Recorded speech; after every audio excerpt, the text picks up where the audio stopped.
Alright, this is question number 1 from the free response. So it says the population of bacteria in hundreds, so that's key to remember that, in a certain culture after T hours of observation in a laboratory is given by the following formula, P of T.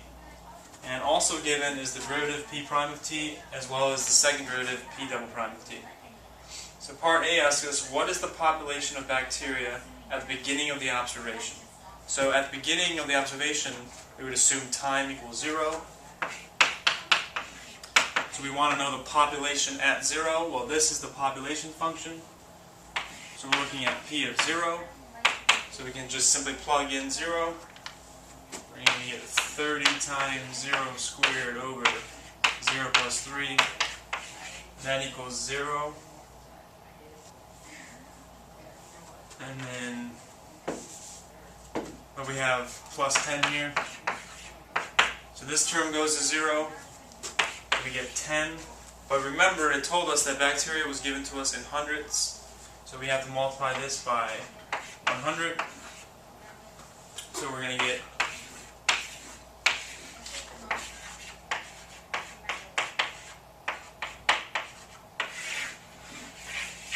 1,000 bacteria. So remember to always show units when you are given units, and then if it tells you in the problem that P is measured in hundreds, thousands, or whatever, make sure you multiply your answers by that unit. So part A is 1,000.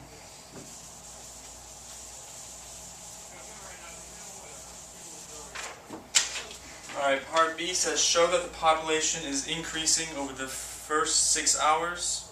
So they're asking when on the interval from 0 to 6 that this is increasing. So when we talk about increasing or decreasing, we look at the derivative. So luckily the derivative was given to us. So we're going to set up a number line. And the interval is from 0 to 6. So we can put those 2 points on the number line. And now we want to find any critical points. So we take our derivative.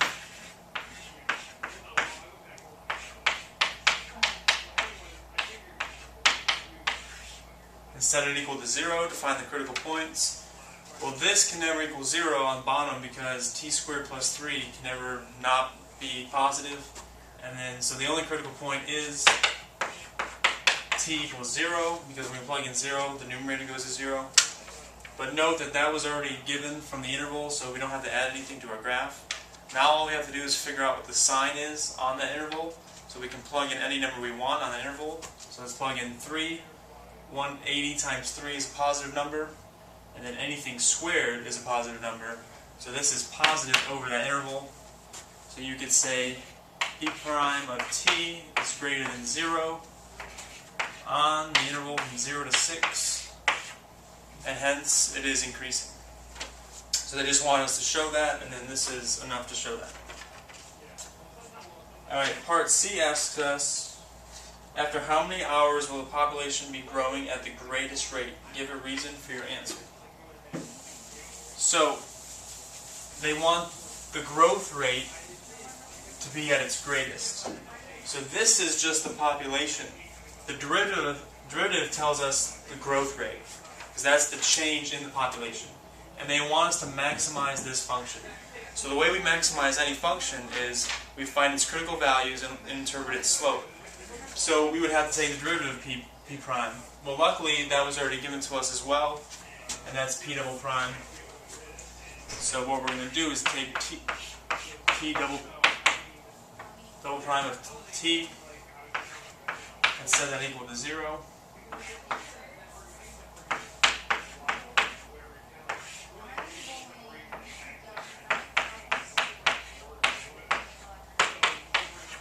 Alright, so once again we're going to get no critical numbers from the denominator because t squared is positive, plus 3 is also positive, and then cubed, it's not going to matter, that's always going to be positive. And then, so we really have to just take this top here,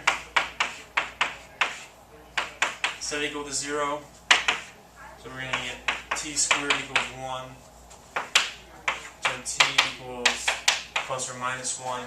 But since we're dealing with time, we're going to ignore the negative value for time.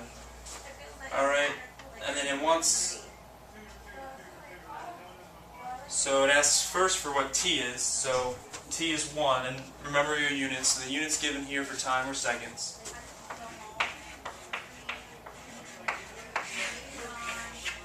Alright, and then it also asks, what is the population at that time? So remember, this is the population function, so we need to plug the time into it to find out what the population is at that time. So really it's just asking you to find p of 1.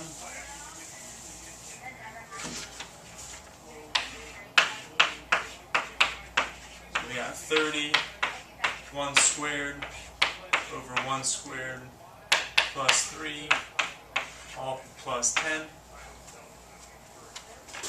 And that equals 30 over 3, or actually 30 over 4, plus 10. Alright, and now we can just get a common denominator to make that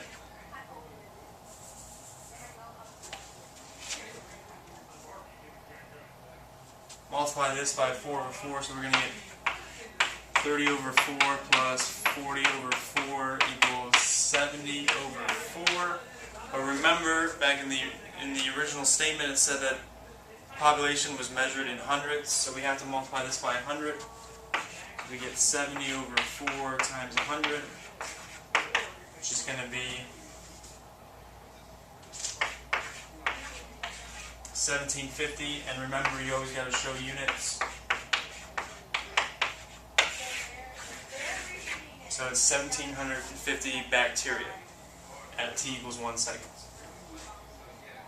And now it says, what is the significance of the point from C on the graph?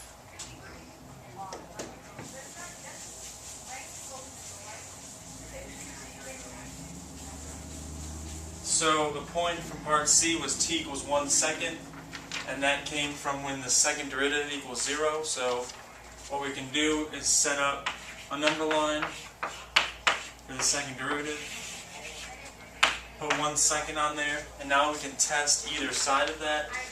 So we also had 0 and 6. So what we can do now is test the left and the right, so we can plug in a number between 0 and 1, like 1/2.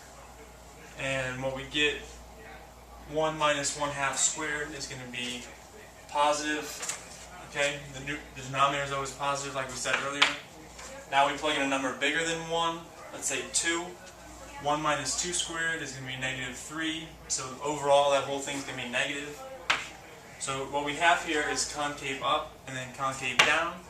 So when we have a change in concavity like that, we call that a point of inflection.